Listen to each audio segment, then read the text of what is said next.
Assalamualaikum warahmatullahi wabarakatuh.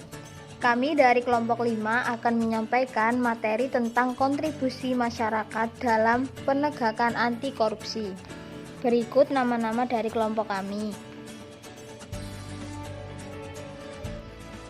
Poin-poin yang akan kami sampaikan terkait poin pertama, kita akan membahas tentang apa pengertian dari korupsi itu sendiri.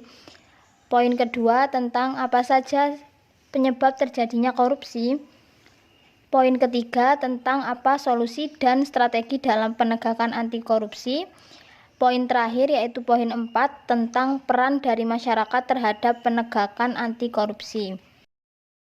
Pengertian dari korupsi. Korupsi adalah tindakan pejabat-pejabat publik, baik politisi maupun pegawai negeri, serta pihak lain yang terlibat dalam tindakan itu yang secara tidak wajar dan tidak menyalahgunakan kepercayaan publik yang dikuasakan kepada mereka untuk mendapat keuntungan sepihak.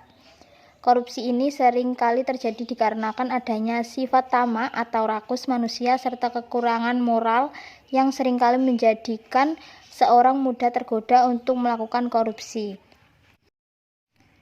Pemberantasan tindak pidana korupsi. Pemberantasan tindak pidana korupsi adalah rangkaian kegiatan untuk mencegah dan memberantas terjadinya tindak pidana korupsi melalui upaya koordinasi, pengawasan, monitor, penyidikan, penyelidikan, penuntutan, pemeriksaan di sidang pengadilan, dengan peran serta masyarakat sesuai dengan ketentuan peraturan perundang-undangan. Penyebab terjadinya korupsi. Pertama, kelirunya sistem penyelenggaraan negara. Kedua, upah dan gaji pegawai negeri yang rendah. Ketiga, pejabat yang serakah. 4, penegak hukum yang tidak berjalan. 5, akibat penegak hukum tidak berjalan di mana para koruptor melakukan penyuapan terhadap aparat hukum, maka hukuman yang diberikan sangat ringan hingga tidak menimbulkan efek jera. Keenam, adanya pengawasan yang tidak efektif. Ketujuh, kerja pemimpin yang tidak teladan. 8, masyarakat yang cenderung masih melakukan KKN. Berikut solusi penegakan anti korupsi. 1. Mendesain ulang pelayanan publik. Kedua, memperkuat transparansi, pengawasan, dan sanksi pada kegiatan pemerintah yang berhubungan dengan ekonomi dan sumber daya manusia. Ketiga, meningkatkan pemberdayaan perangkat pendukung dalam pencegahan penegakan hukum yang bersih. Strategi penegakan anti korupsi. Yang pertama, represif. Melakukan strategi represif. KPK menyeret koruptor ke meja hijau, membacakan sidang, serta menghadirkan saksi-saksi dan alat bukti yang menguatkan. Inilah tahapan yang dilakukan, yaitu yang pertama, penanganan laporan pengaduan masyarakat. Kedua, penyelidikan. Ketiga, penyidikan. Keempat, penuntutan. Dan yang terakhir, pelaksanaan putusan pengadilan atau eksekusi. Cara yang kedua dengan perbaikan sistem. Sistem yang baik bisa meminimalisasi terjadinya tindak pidana korupsi, misalnya melalui pelayanan publik yang serba online, sistem pengawasan terintegrasi, dan sebagainya. KPK pun sudah banyak melakukan upaya perbaikan sistem dari berbagai kajian yang dilakukan. KPK memberikan rekomendasi kepada pengadilan atau lembaga terkait untuk melakukan langkah-langkah perbaikan.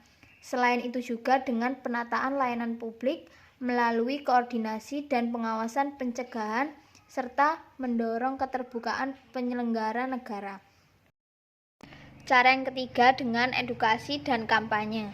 Sebagai bagian dari pencegahan, edukasi dan kampanye memiliki peran strategis dalam pemberantasan korupsi.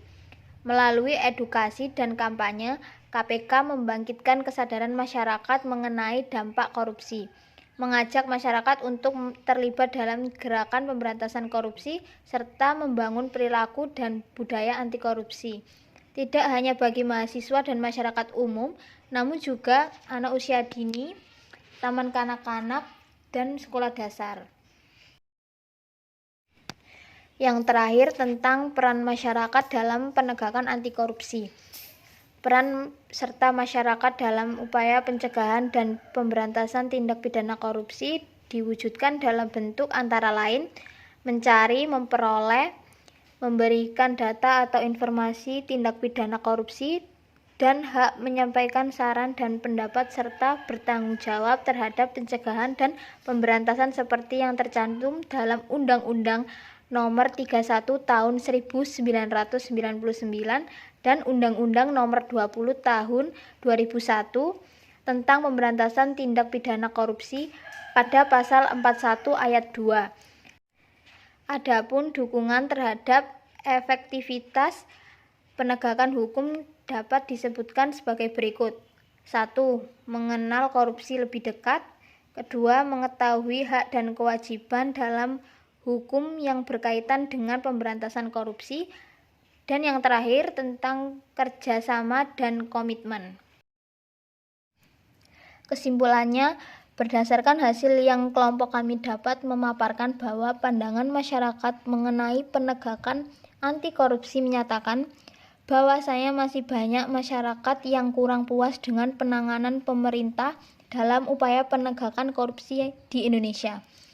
Korupsi di Indonesia sangat sulit dibasmi karena perbuatan korupsi dengan penggelapan uang yang dilakukan oleh wakil rakyat membuat masyarakat kehilangan respek terhadap wakil rakyat dan juga terdapat penyuapan yang dilakukan oleh koruptor terhadap KPK ini merupakan tindakan yang tidak terpuji dan mengubah pandangan masyarakat terkait KPK yang tidak bertanggung jawab. Itu tadi adalah penjelasan yang dapat kelompok kami sampaikan. Apabila ada kesalahan, kami mohon maaf yang sebesar-besarnya. Kami akhiri. Wassalamualaikum warahmatullahi wabarakatuh.